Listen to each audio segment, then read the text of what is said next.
Problemado yung nanay ko guys kasi nawawalan siya ng pera, 2,000. Punta natin siya.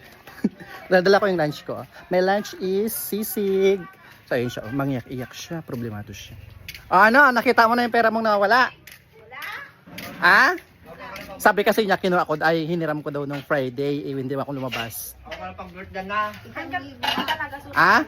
1,000 nga nawawala. 1,000? Akala ko 2,000. Isa na lang ka binigay ko pala kay Ibiang yung 1,000. Yung sinasabi ko, dapat pag may kumuha sa'yo, maglista ka agad. Yung nga lang.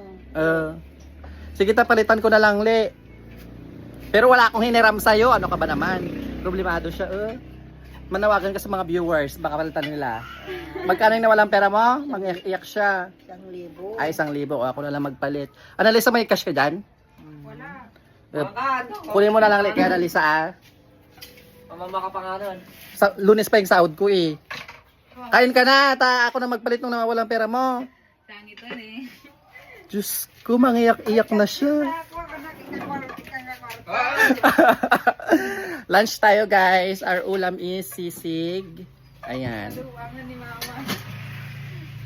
Maluangan dyan bakutan. Tanapukot kwartanan. Makasangsangit pa yun.